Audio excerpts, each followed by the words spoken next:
you? Hello? Hello, Jughead. This is Archie. Come over right away. It's a matter of life or death. Oh, relax, Archie. Attention, all true believers. Marvel Comics is on the air. A friend of the unfortunate, enemy of criminals. In reality, Dan Garrett, a rookie patrolman, loved by everyone but suspected by none of being the Blue Beetle. Boys and girls, your attention, please. Presenting a new exciting radio program featuring the thrilling adventures of an amazing and incredible personality. Faster than an airplane, more powerful than a locomotive, impervious to bullets. Up in the sky, look! It's a bird, it's a plane, it's Superman! 10, 9, 8, 7, 6, 5, 4, 3, 2, 1. I absolutely suspect Dan Garrett as well. You know, that you can't trust those guys named Dan. Hey, everybody, how you doing? Just want to throw this out there before we get started. It's not very often that I recommend just randomly a book, a novel, that actual prose, written words, no pictures. But Gail Simone, just fantastic writer, has released has a new Red Sonja novel that just came out. And Gail has such a great handling of the character of Red Sonja that she was the perfect choice to write the book. It's out now. I have it on Audible, been listening to it. It is absolutely fantastic. If you are looking for something to read, I do recommend that, Red Sonja by Gail Simone. Or if you're looking for something a little different, something I just recently finished that I really enjoyed is called As You Wish. It is the behind-the-scenes story of the making of The Princess Bride, written by and narrated by, I do audiobooks and everything, Carrie Ells, Wesley himself. But the really neat thing about the audiobook, and whatever your format is, it's a great book. There's so many great inside stories that it's wonderful to listen to or to read.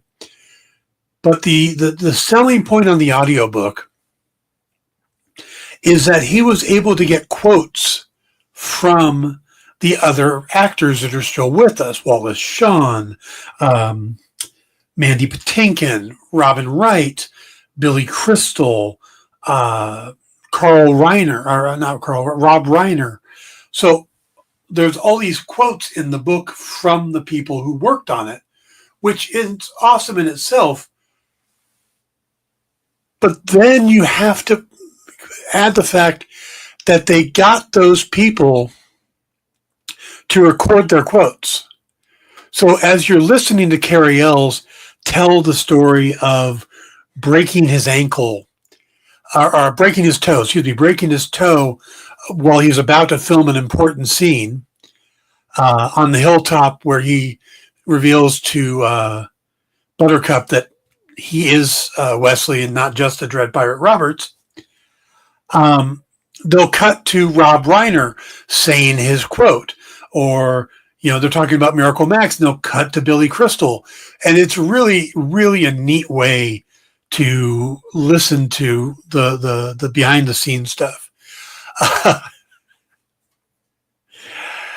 Jay is pointing out that my former Popco the Writers co-host Jim Beard does not like the movie Princess Bride. He also doesn't like the latest Batman movie, which might explain why there is no more Popco the Writers. I'm not saying that's the reason, but anyway. Hey, Ed. Hey, Jay and Triple P.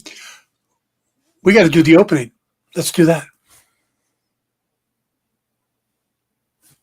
We'll be right back.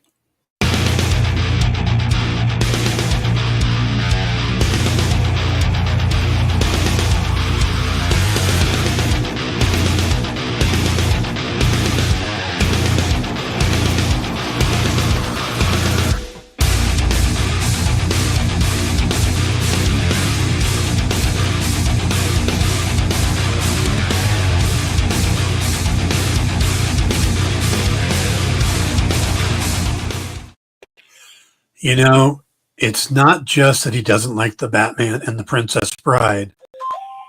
He likes The Last Jedi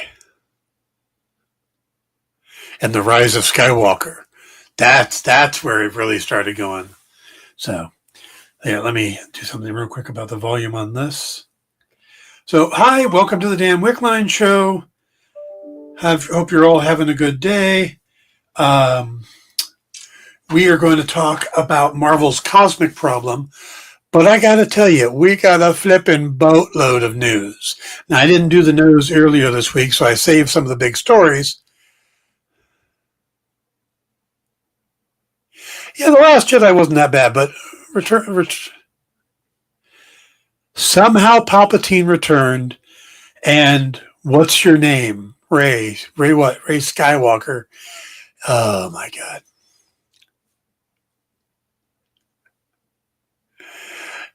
I love Jim. He's great on Mythbusters. Nice. By the way, I didn't fire Jim. Jim had some changes in his life where he would not be steadily available on Sunday nights and had to step down. Pop Go the Writers might return if I find a good co-host. I just have been kind of reevaluating things myself. I'm going to be putting a lot of time and effort into Obsidian Moon. So haven't really gotten back to that yet. Hey, Ken, it's good to see you. By the way, Obsidian Moon, if you missed it on Sunday, in the former Pop Go the Writer spot, I did a live broadcast where I explained what Obsidian Moon was, what my plans are, and if you are interested in seeing that, JD is going to be putting that into chat. So you guys can check that out. Thank you, JD. Ed says, I got to say hi to Jim at your Obsidian Moon launch. That's right. He popped in too. So, yeah, had some great people pop in on that one. That was really, I appreciated everybody chiming in. And if you did watch it, or you can comment on the Obsidian Moon video, that would help too. Just like commenting after the fact on these videos really helps us out here on the experience. All right, let's get to the news. Like I said, we have got a ton of news. I could say that we have a boatload. Is it a butt ton? Yeah, which is an actual wine measurement. Okay, let's get into it. Let's start with Disney removed, speaking of Star Wars, Disney removed the December 18th, 2026 Star Wars film from the release schedule and replaced it with Ice Age 6. The current status of the franchise seems to be kind of up in the air, as Simon Kinberg recently made a deal to develop a trilogy of films that are supposed to be episodes 10 through 12 of the Skywalker saga. Previously, it was said that the new series of Rey-led films were in the works, but they recently lost the writer, and it's not clear if Kinberg's projects are the Rey projects or not, or this will be a whole new cast of characters. But there are still projects like Andor Season 2, Skeleton Crew, The Mandalorian and Grogu movie that are still on track. But there's also a bunch of little stray projects out there like James Mangold and Shareem Obaid-Chinoy and Taika Waititi and Donald Glover. They are all supposed to have projects in the works. Kevin Feige was supposed to be doing something. So it's really kind of a mess over there. Really like to see them kind of, maybe Simon Kinberg can be the one to kind of get them back on track. So, wow, there's been 5 Ice Age movies. Yes, there have been 5 Ice Age movies. I don't think I've seen all of them, but there's been 5 because somebody needs to feed Ray Romano. All right, moving on. While it's taken a little bit longer than we anticipated, the producers of the James Bond franchise have sort of narrowed down what they're looking for. According to Barbara Broccoli, one of the producers, the next 007 will be a man, will likely be in his 30s, and not necessarily white. She said, every time we cast a new actor, the film changes. It's an excitement of a new Bond, a new direction. Every one of these people who took on the role offered something new and different. Now, she went on to point out that the initial response to the announcement of Daniel Craig was mixed until audience actually saw him in Casino Royale all the way back in 2006. Though for the 50 years of films that have been made with stars like Craig and Sean Connery and George Lazenby, Roger Moore, Timothy Dalton, and Pierce Brosnan, all of them have been white. They've all been male actors in their 30s when starting for that. And it's kind of what Ian Fleming wrote in the book. So for his part, when asked about who he wants to see to be the next James Bond, Daniel Craig simply said, I don't care. You have to appreciate Daniel Craig. And we got more Daniel Craig news coming up. So let's keep moving. Marvel Studios has released the official synopsis for the upcoming Fantastic Four: The First Steps, and it verifies one of the more controversial castings of Julia Gardner as the Silver Surfer. Now, Shalbala, the Silver Surfer. So, but that's the actual synopsis says. Set against the vibrant backdrop of a 1960s inspired retro futuristic world, Marvel Studios' The Fantastic Four: First Step introduces Marvel's first family: Reed Richards, Mr. Fantastic, Pedro Pascal; Sue Storm, the Invisible Woman, Vanessa Kirby; Johnny Storm, Human Torch, Joseph Quinn; and Ben Grimm, the Thing, Evan Moss Bacharach. As they face their most daunting challenge yet, forced to balance their roles as heroes with the strength of their family bonds, they must defend Earth from a ravenous space god called Galactus, played by Ralph Ineson, and his enigmatic herald Silver Surfer, Julia Gardner. And if Galactus's plan to devour the entire planet and everyone on it weren't bad enough, it suddenly gets very personal. And I think that's absolutely hilarious that they added that line. It gets personal. Because that used to be like every 80s cop film, he breaks the rules, but this time it's personal. It's like, oh, okay. Now, other actors tied to the film, of course, are Paul Walter Hauser, John Malkovich, Natasha Lyonne, and Sarah Niles, though we don't know who they're playing. Though it's believed that the film will be kind of a montage opening where we'll see various villains to establish the team's history before they take on the World Devourer, which makes a lot of sense. The film is being directed by WandaVision's Matt Shakman and is set for a July 25th, 2025 release. Let's see. Ed says, I was actually hoping Idris Elba would be the Bond for however you say the name, or he could be a different 00.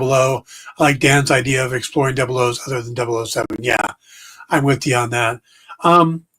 Where I usually don't care about changing races and stuff, Bond is one of the few characters that I think, because of his character itself and his upbringing, changing it would change the character drastically. You couldn't have somebody growing up and have kind of the negative side of Bond, unless you're going to throw that out altogether, which you could.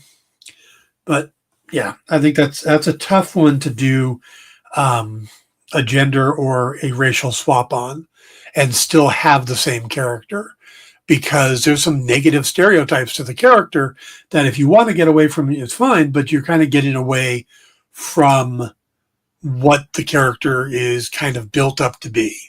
If that makes sense. Not saying those are good things, but I'm saying it is that character. All right, we are just a few weeks away from getting our first look at the new DCU from James Gunn and Peter Safran. And thanks to a video presentation during the 2024 Annecy International Animation Festival, we got some insight into what we may be getting from the Creature Commandos. Gunn told the audience that it's a cornerstone of the legacy we've been entrusted to carry at DC Studios, and plays an integral role in the vision of our future storytelling. Since taking the reins, our true north has been to bring DC films, TV, animation, and gaming into alignment under a single banner and bring a sense of unity and consistency into the DCU as a whole. This frees us to create a range of products that are diverse and compelling and deliver great standalone entertainment experience on every medium while also being part of a larger story that we're telling within our unified DCU. What this means in practical terms is that our characters can move in and out of animation or jump into a game or onto the big screen, but they will remain consistent throughout. Some characters, same character, same history, same actor. Frank Grillo, of course, is a good example of this, as he will be playing Rick Flag Sr. in the animated series Creature Commandos, in the television series Peacemaker Season 2, and in the Superman movie. Gunn also spoke of where the Creature Commandos fits in the timeline, saying the new series picks up directly after our Peacemaker Season 1 finale, which leaves Waller in her hands tied operationally, meaning that she no longer is able to get away with putting human lives on the line to carry out her clandestine, morally questionable missions. Instead, she recruits a ragtag band of misfits, not unlike the Suicide Squad and Peacemaker. Now, it's interesting, Gunn was asked if Season 1 of Peacemaker was canon. And his response was, well, most of it's canon, kind of intimating that the one part that is definitely not canon is right at the ending where Peacemaker walks out and the Justice League are there. So if you forget that the Justice League showed up, most of Peacemaker Season 1 is canon. It says, gender swap would annoy the heck out of me, but I don't even see color in people. Amy asked me who's the black cat woman was, and I thought she meant Eartha Kitt. She meant Zoe, and I said, she's black? I actually had to pull up her picture, and I was like, I'll be damned. Yeah, daughter of Lisa Bonet and Lenny Kravitz, right? Yeah, that's... Yeah, see, I had no problem. I thought Zoe Kravitz did a great job as Catwoman. All right. Let's talk about the Lanterns, the DC series based off of Green Lantern. They have added... I apologize if I mispronounce this name. Purna Jagannathan from the series Never Have I Ever. She'll be playing a heavily recurring role in the drama series, and she joins regulars Kyle Chandler, Aaron Pierre, Kelly MacDonald, as well as recurring characters, actors Garrett Dillahunt, and this is, of course, coming from Chris Mundy, Damon Lindelof, and Tom King. The series is set to follow new recruit John Stewart, played by Pierre, and Lantern legend Hal Jordan, played by Chandler, two intergalactic cops drawn into a dark Earth-based mystery as they investigate a murder in the American heartland. Jagan Nathan plays Zoe, an effortlessly confident, poised character who is rumored to be a love interest for John Stewart. McDonald plays Hal Jordan's interest, Sheriff Carey, while Dillahunt plays a modern cowboy, William Macon. Jagan Nathan will be filming the series while also being a regular on the upcoming Hulu series Deli Boys. Jason Momoa is black too? Yeah, he's that I don't know. I thought he was Polynesian or something. Yeah, I don't know. I don't want to guess, but yeah, Jason Momoa was her stepdad. All right. Do you guys remember me talking about DC's Compact Comics? Those 5.5 by 8.5 trade paperbacks? And I had picked up a couple of them, Hush, Far Sector, Court of Owls, and All-Star Superman. Love them. Well, DC has announced their second wave. They'll be coming out next year, and it's going to be a much bigger wave. We've got Kingdom Come, Static Season 1, Deceased, Batwoman Elegy, Superman Birthright, The Authority Book 1, Superman Batman Book 1, DC The New Frontier, Wonder Woman Blood and Guts, Death, Harley Quinn Wild at Heart, Batman The Long Halloween, Why the Last Man Book 1, V for Vendetta, and We 3. So there's a bunch more $10 books or $9.99 books coming if you want to add them to your collection. And say you missed V for Vendetta or Superman Birthright. Both great books. So, all right, moving on. Following, now we're back. Remember I said we'd have more Daniel Craig news. Following their critically acclaimed collaboration on the movie Queer, Oscar-nominated director Luca Guadagnino and Daniel Craig are said to be getting back together for Sergeant Rock at DC Studios. Now, this is slated to be Guadagnino's, that's a tough one, next directing job before he does the reboot of American Psycho. And the Sergeant Rock screenplay is by Challengers and Queer scribe Justin, they're just messing with me, Kurtzkis, is supposedly in really good shape, almost ready to go. Now, there's no deal inked between anyone, between the studio and Craig and the director, but Sergeant Rock was Sergeant Franklin John Rock.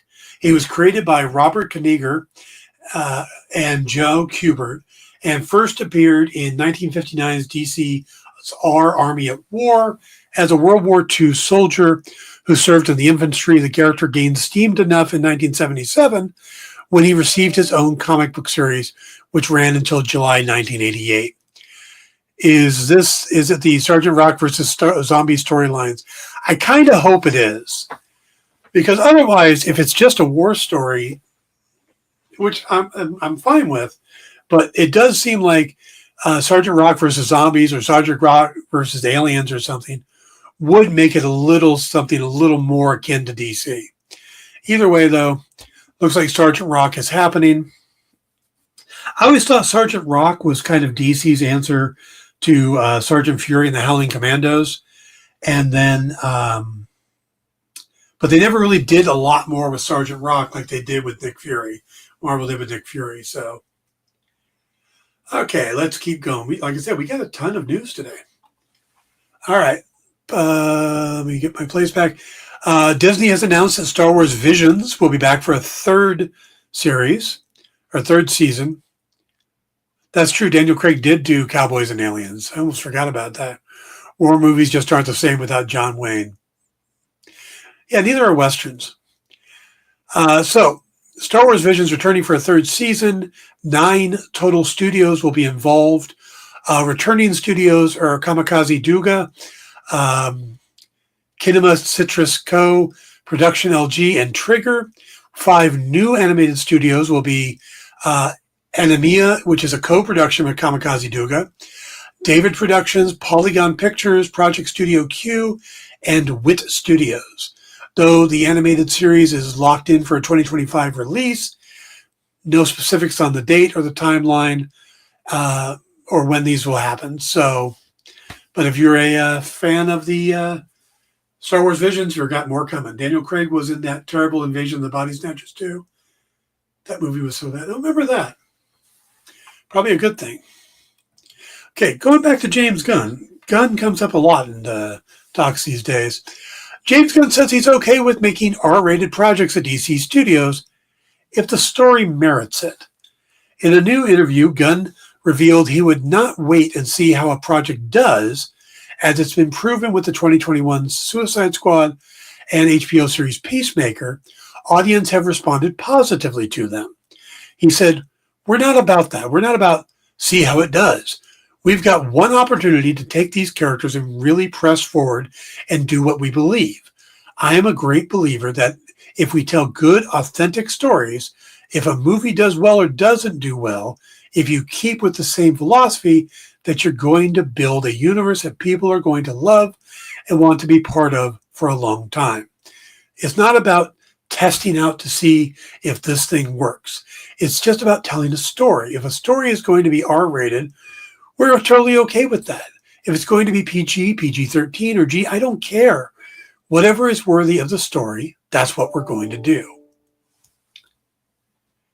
Okay. Totally shifting gears here. The news is that Suits fans have been waiting for.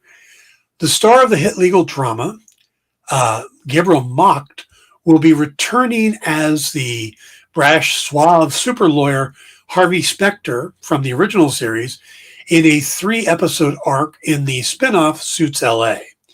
Now, Mocht, who had not indicated whether he would come back or not, has always been on the top of the list for the launch series as a get. But his character fits well in the premise of Suits LA.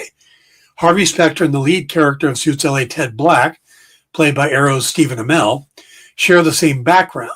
They both were former prosecutors in New York, and in a short Instagram teaser video, he referred to Harvey helping an old friend in need.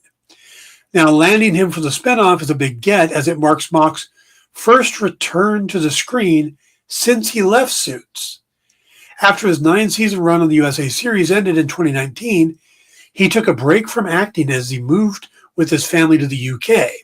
So congrats, we're finally getting that Green Arrow Spirit crossover we always wanted. Excuse me, starts furiously scribbling screenplay Peacemaker and Lobo. Nice. Peacemaker and Lobo would be good. John Cena and Jason Momoa. There you go. Speaking of returning, Tom Cavanaugh has made his return to the CW and its extended DC universe after he played on The Flash for like 9 years. On Monday's season 4 episode of Superman and Lois, called Sharp Dressed Man, the actor appears as TV journalist Gordon Godfrey, moderating a live television debate between Lois, Elizabeth Turlock, and Lex Luthor, Michael Kudlitz. While most people are focused on Kavanaugh's return, the character of Gordon Godfrey is actually Glorious Gordon Godfrey, or Glorious Godfrey. It's a Jack Kirby character from the Fourth World. He was part of Darkseid's elite, and he possesses like mind control powers and stuff. This is a character that Kirby was inspired to make based off of the TV evangelist Billy Graham. So he's supposed to be this charismatic speaker who could talk people into justifying violence and evil. So it's really interesting to see them drop this kind of character into a Batman or into a Superman movie or TV show.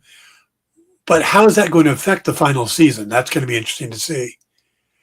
Ed said, have you had a chance to read that Riddler graphic novel yet, Dan? Any good? I did read it. I actually had read it last week. And you're talking about Riddler Year One. And it is very good. The art is very similar to Bill Sienkiewicz, so it has that mixed media style. But it is really a nice filler for the background for that character. And it is considered canon. So basically you have the Batman, you have the Riddler Year One, and you have the Penguin. And that's what we have for that series so far. There is a tie-in novel as well, but nobody really talks about that one. They used him somewhat the same way in Smallville. I didn't know he was that. Okay. All right, let's move on. Got 2 more stories here. Marvel Studios president Kevin Feige made a live virtual appearance at the opening of Disney's APAC content showcase held in Singapore and talked up the future of the MCU ahead of the Fantastic Four First Steps. He said, finally, we're bringing Marvel's first family into the MCU. They wrap next week. The movie comes out next summer, and then all those character rights into the next event. All those characters go right into the next Avengers movies. So I'm very excited to see the future of the Fantastic Four. He was also talking about Thunderbolts, which is set to premiere in May of 2025, saying, this is what Marvel's all about. It's taking characters from all different types of places and franchises and putting them together. That's what the Avengers is. That's what the Guardians of the Galaxy is. Then he went on to say, I think you'll see that continue in our next few movies with some X-Men players that you might recognize. Right after that, the whole story of Secret Wars really lead us into the new age of mutants and of the X-Men again. It's one of those dreams come true. We finally have the X-Men back. So does that mean we're going to start getting X-Men before Secret Wars? That maybe Wolverine wasn't the only one? Maybe we're going to see others? All right, and one last story. we're hearing that Barry Keoghan's Joker will return in the Batman Part 2. Keoghan had a brief cameo as the Joker in 2022 film, the Batman. There was also a deleted scene that you can find online where Batman and he have a discussion trying to figure out the psychology of the Riddler. He's using him as kind of a Hannibal Lecter thing. But he will be back. You'll probably see more of him, but he won't be the main villain. Reeves has confirmed that Keoghan will return as a Joker, but he also explained that that Joker has a congenital illness that causes his scarring and smile. Keoghan has dropped hints that his involvement would be in the sequel. He told GQ that he was ready to return as soon as he learns more about the film. But he's not expected to be the big villain, like I said, just like the Penguin is not expected to be the big villain, just supporting for whoever the big bad's going to be.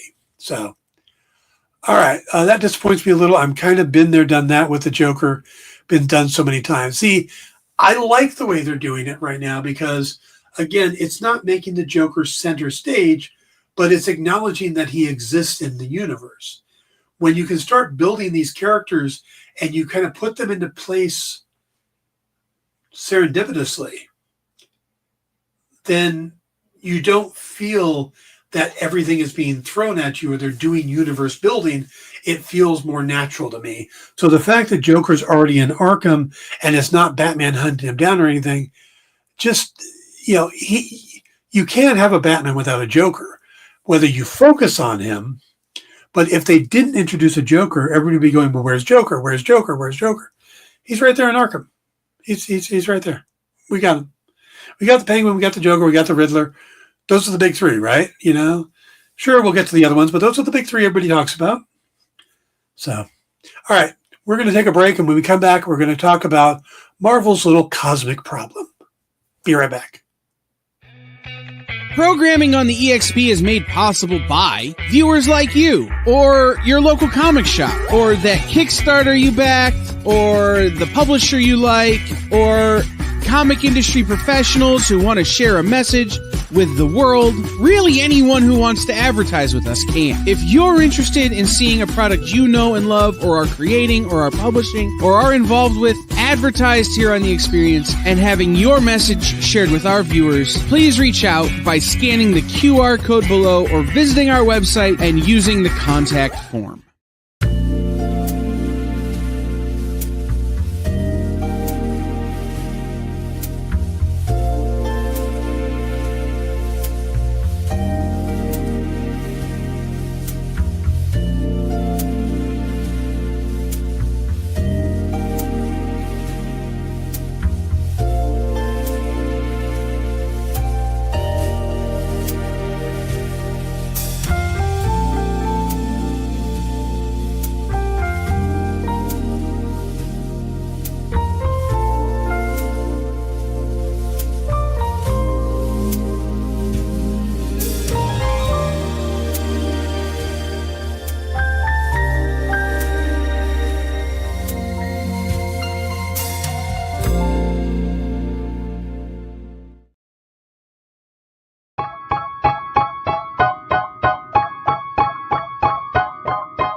Hey, everybody. Remember to stick around for What's in the Box, Geek Chat, and Sketch Up tonight. And tomorrow we've got the Original Art Show and Friday Night Live. Some great stuff coming up. Remember to hit the like and subscribe buttons. Remember to comment afterward. I'm sorry. Another news story popped up that I'm having a hard time getting my head around. Jessica Biel is in talks to star alongside John Cena in Matchbox. The film will be inspired by Mattel's iconic real-world die-cast toy vehicle line of the same name. They're making a movie based on Matchbox cars, which are just cars. They're cars. Now, what I didn't know by looking at this article is that the reason they're called Matchbox is because the guy who invented it, an automotive enthusiast named Jack Odell, invented it in 1953 because his daughter was told that she could bring a toy to school, but only if it was small enough to fit into a matchbox. So when our daughter's school friends began clamoring for Matchbox cars, he started making them. Which, I don't know, maybe that's the movie? Wow. Oh, and JD has pointed out that Kyle and Jay are doing a pop-up show on Saturday. So I think I think Jay is selling Kyle or something like that. So if you want to buy a Kyle, check out the show. Slinky would definitely next. Blame Barbie. All right, let's talk about Marvel's Cosmic Problem. Now,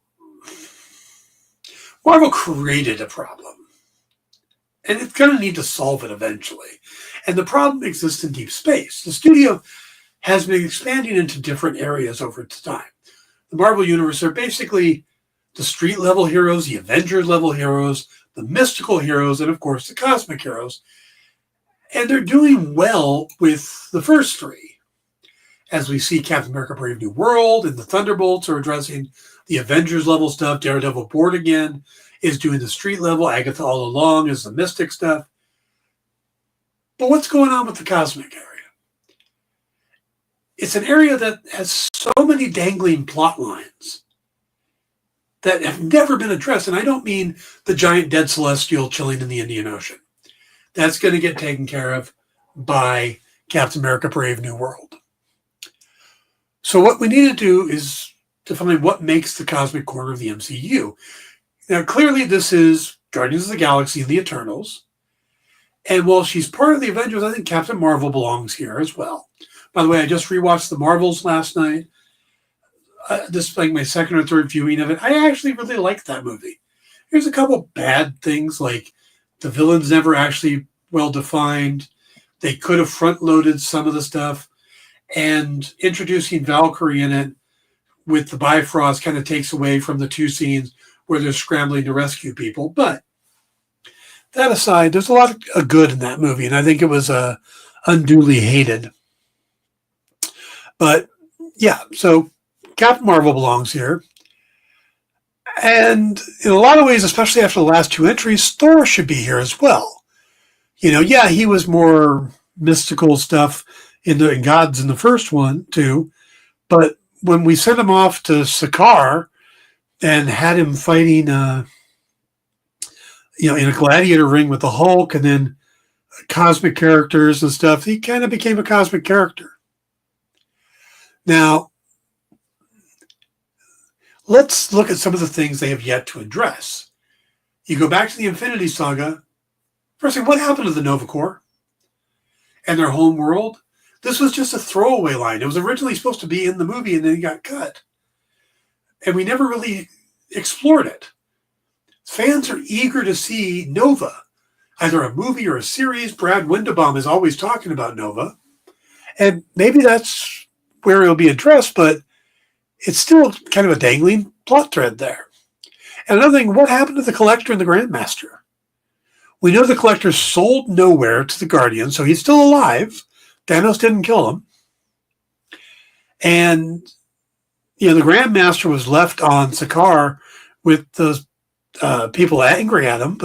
And Ego the Living Planet, these are all part of the Elders of the Universe along with Ego the Living Planet. And it would be weird if they were just gone. These are major players in the MCU or in the comics. There's a lot of Elders of the Universe. I mean, they can be such great antagonists for stories, especially when you play them against each other, like the original Contest of the Champions. that was the Collector and the Grandmaster using heroes as pawns, and it turned out to be a great story. So I'd really like to see them do more with that. It says that's one thing I was in agreement with Jim, not a Brie Larson fan. Did not like her at all as Captain Marvel. Preston says Nova is low on my list. I'd rather see Warlock and the Magus. Ed says the big question is, where is Howard the Duck? That I didn't even think about Howard. Absolutely. I like Brie in 21 Jump Street, and Scott Pilgrim really wanted Natalie Dormer as Captain Marvel. See, I'm okay with Brie. Don't have a problem with that, but doesn't matter. That's who she is. So now the obvious thing left out there is the Celestial. But not only what are they doing with the Eternals, but what are they doing throughout the galaxy? And why is one of their heads now floating in space? Nowhere is the head of a Celestial. Who killed it? What was powerful enough to decapitate Jemiah the Analyzer? And then whose idea was, hey, let's go in and start a mining colony inside this head? Oh, and we'll put the museum for the Collector in there. What? We see that something similar is going to happen with Tiamat on Earth. Well, not sure about the museum part, but the mining part definitely is happening. This is how we're going to be introduced to adamantium. But Arishem showed up as a giant head in the sky. People on Earth are going to be kind of curious about that. So there's an absolute ton of stuff to unpack and address when it comes to Celestials. And wouldn't it be interesting to see what the Eternals on other planets are like? I mean, we know that Thanos is an Eternal from Titan, and we got to meet his brother. But again, there's so much there. Brie Larson has as much charisma as a piece of wood as Captain Marvel. She rocks the hell out of a tank top, though. Celestial movie coming soon, or at least a special would be nice. Yeah. See, I think a lot of the knock against Brie Larson was that we're dealing with a character that had no memory of who she was, and she'd been basically manipulated for years into controlling her emotions and everything. So I think it's a downside of that's how they told her to play the character. I think she was much better in the Marvels. But again, that's everybody's personal opinion on that one. Moving on, I think we need a decent wrap up to the Kree Skrull War. You know, something more than the secret invasions the Marvels tried to give us, but most of the Skrulls are now on Earth, except those that followed the Emperor wherever Valkyrie took them. And the Kree are devastated by the loss of the Supreme Intelligence and plus, we get like that clip of her destroying the Supreme Intelligence, but that seems like it should have been much more. See, too many big cosmic things are happening off camera and just mentioned without seeing any of the real consequences. The Kree Skrull War it's a huge thing in the comics, but it's being treated as kind of an aside and a plot device in the MCU. And what are they going to do with the Super Skrull? Remember, we've got a Super Skrull on Earth now? And the English the English government are trying to control her? I'd kind of like to know what's going on there. And just to get this out, Asgard was destroyed. That was part of Yggdrasil, the Tree of Life, and it was kind of an important part of the Nine Realms, and it's just suddenly gone? It seems like there would be some consequences from that. Was the city destroyed and the land remains? Can it be rebuilt? Should the Asgardians on Earth go back? Or is that just, is part of Norway now part of the Nine Realms? See, it's a lot of stuff there we don't know. And what's going on with Monica Rambeau? We just kind of threw her into another galaxy or another multiverse or universe and left her there. Now, I'm sure that'll be addressed in Secret Wars, but it's kind of annoyingly just dangling out there. The Asgardians should settle in Oklahoma. That's what they did in the comics, wasn't it? She got too political in real life. Yeah, Miss Marvel and her family are great in there. I think Monica does a good job. I thought the Flurkins were awesome, especially the completely ridiculous scene of the cats trying to herd everybody. I actually found that fun. So, all right. So, but let's go back to the Eternals. They introduced Star Fox and Pip the Troll. In Thor Love and Thunder, they introduced Hercules. And they gave us an entire new Guardians team at the end of the most recent film. And we haven't addressed any of those things. Marvel has a ton of popular cosmic characters already introduced, and so many more wait in the sidelines that they could break it off into its own thing and people would still be excited. Which is why I think Marvel needs to do is to pull all those properties together into a big cosmic crossover event. Do you guys remember Annihilation, the comic series back in 2006? Marvel kind of pulled together all the teams. It was the Guardians and Nova and Silver Surfer and Super Skrull and Galactus and Quasar, all going up against Annihilus and his armada of warships. I think they called it the Annihilation Wave. And they were coming from through the Crunch, which was an opening between the negative zone and our reality.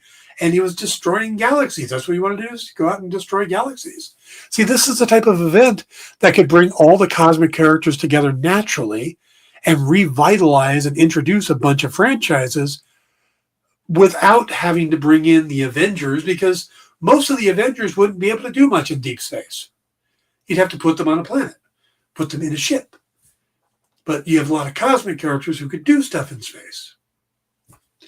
Now, in the Annihilation Wave, Annihilus discovers a rip in the fabric of space that allows him to cross over into the regular universe with his armada of ships, and all the major players recognize the severity of this happening.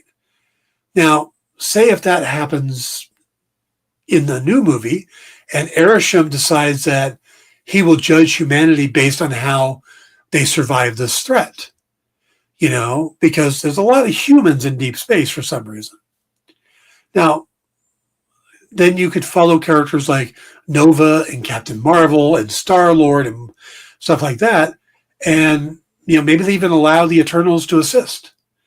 This brings the Eternals back together and adds Star Fox and Pip. Maybe Erisham even activates new versions of Icarus and the others, since they're all kind of clones. Then you get the Elders of the Universe recognizing this threat. Maybe they're wagering on it and choosing champions. The Collector picks the Guardians, Grandmaster picks Thor. They could introduce one or two more Elders to expand the roster and try to bring a few other heroes like Quasar and Jack of Hearts in. And with Thor, you could have him like having a showdown with Hercules, when the Grand Master interrupts and manipulates both of them into, working together and pulling the Revengers back together. So you get Korg and Valkyrie, the Collector brings the Guardians back, both original and new. So you get Star-Lord, so you got him. And Mantis. So you've got this reason to bring everybody together. You could make this a big 2-part movie event, but you wouldn't have to pay your big name people. You wouldn't have to pay your Robert Downey Jr.'s and your Chris Evans and Scarlett Johansson and Chris Hemsworth, yeah. But this is how you build a different area. Preston says it'd be nice to see this stranger introduced. Jay wants me to write the movie. I'm there. Absolutely. The Danverse. So yeah, that's my thought, is at this point. They have so many cosmic characters and so many leftover plot threads that you could bring them all together into a big movie or a big 2-part movie like Endgame, and you could do it outside of the regular stuff. You don't have to involve the Avengers. And do we need Moon Knight in deep space? Fantastic Four, yeah, they could be cool. They're good at space. But Captain America? Hawkeye? You think Hawkeye's out of place fighting robots. Could you imagine him in deep space? Shooting at the Kree? Fling. Well, that sucked. Do arrows fly in no atmosphere? I mean, I think they would be different at least. But that's the whole thing. That's the gist of it, is that there is so much stuff that's just sitting out there that they really need to pull these together. But they do these movies and they're worried about them. They're worried about, oh, Thor didn't do that well. So are we going to do another Thor film and try to fix it? The Marvels didn't do that well. So are we going to do another Captain Marvel movie? Guardians did great. Okay. Guardians did great.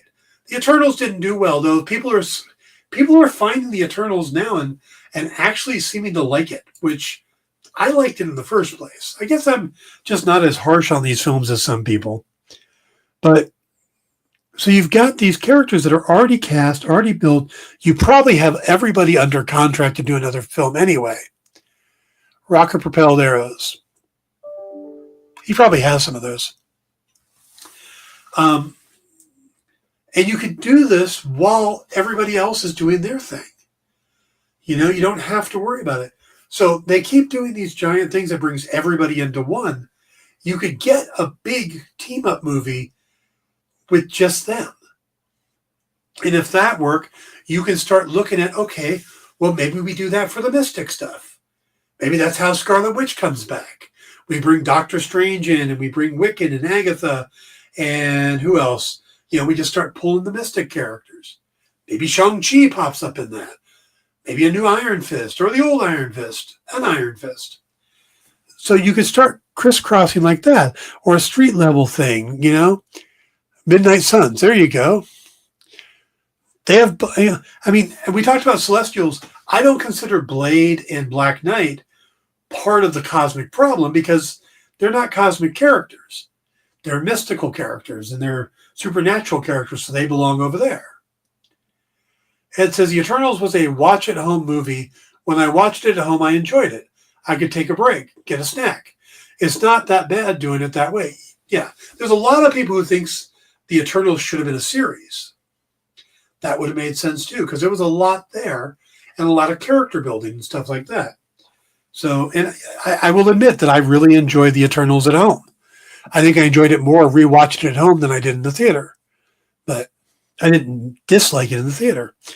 So that's my thing about Marvel's cosmic problem, is that they put all this stuff out there, but now they're so focused on Secret Wars, Doomsday, what the Avengers are doing.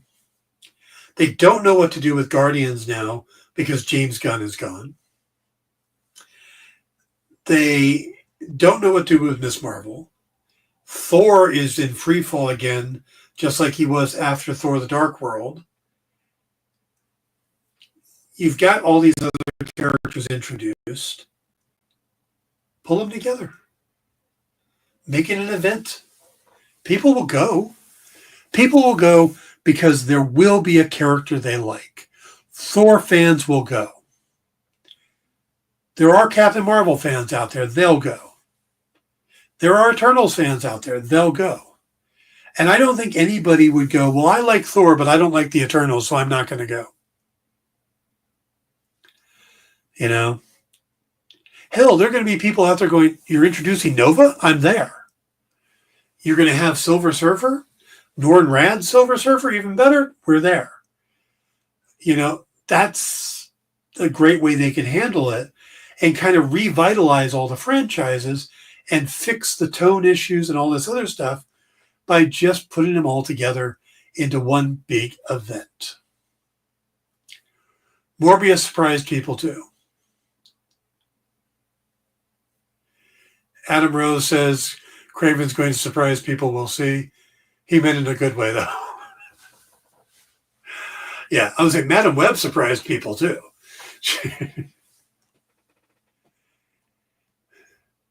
Maybe that's how you save Ishtar compared to Madam Web. Wow, Ed, that's old school. People like Eternals now more because they get into Madam Web. Okay, we're going to shift real quick. I got another minute or two. That's the thing about the fan base right now.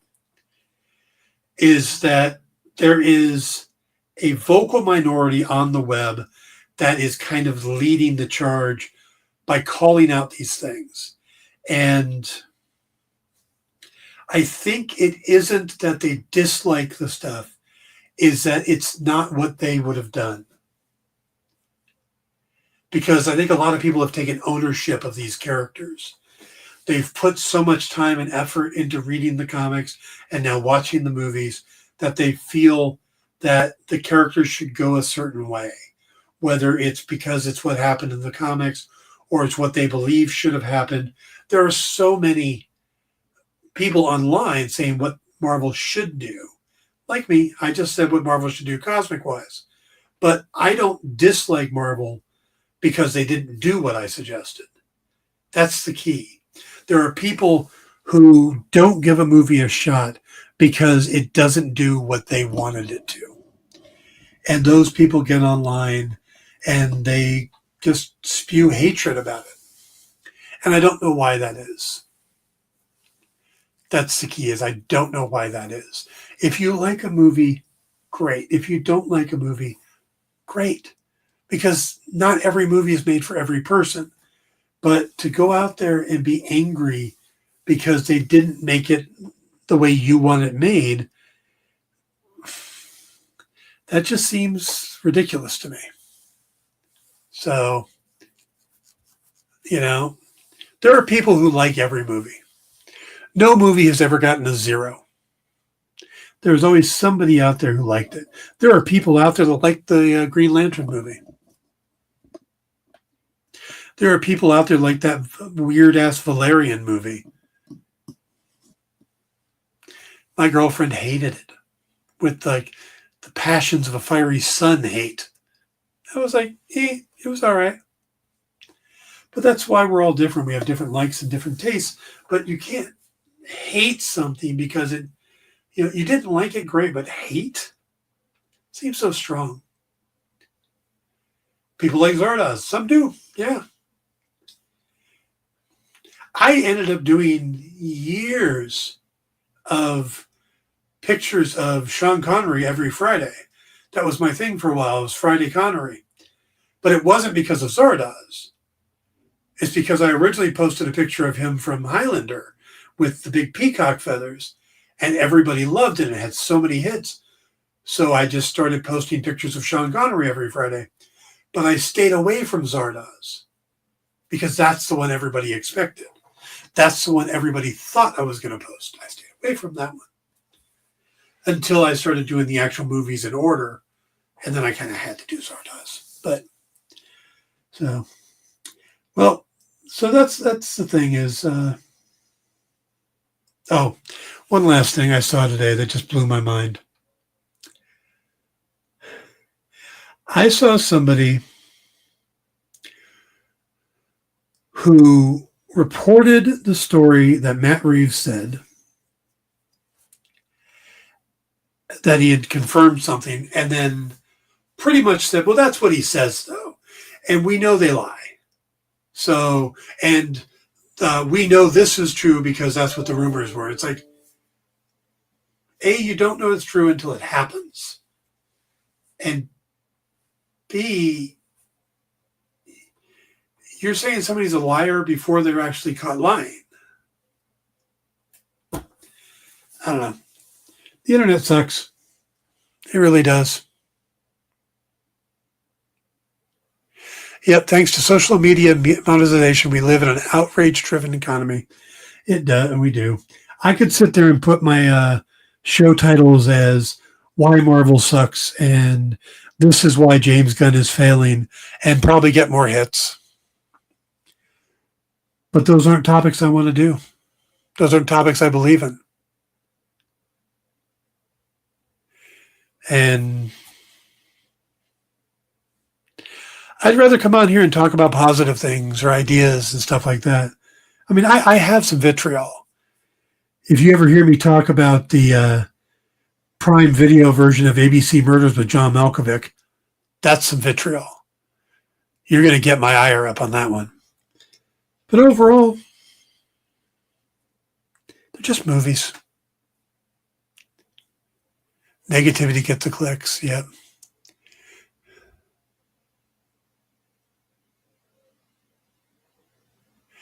You should use those headlines, the first line in the article. It isn't. Now, hey, here's what I want to talk about. Nice. Yeah. Ed, thanks for asking. I'm doing pretty well. I'm still having some issues with my legs and stuff, but I'm getting better. And Mom is getting better too. She's feeling better and getting around a little better. It's fun around here. It really is. But all right, guys, I'm going to wrap it up there. Because we don't have any show after this, I can go just a tad long, but I don't want to go too long. So I'm going to wrap this up. JD, thanks for working the board. Thank you all for tuning in. Please hit the like and subscribe on your way out. And do me a favor, come back and post a comment once the videos are up on YouTube.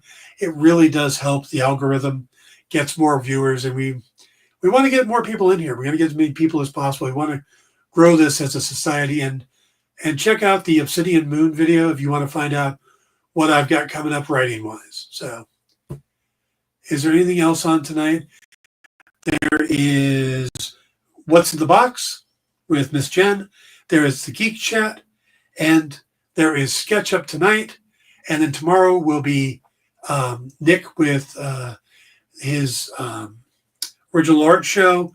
Nancy with Friday Night Lives. And then Saturday, we've got that special pop-up with Kyle and Jay. So check all that stuff out. There won't be a show next week because Thursday is Thanksgiving. I will do the news, but I will see you guys in 2 weeks for another live show. Have a great night, everybody.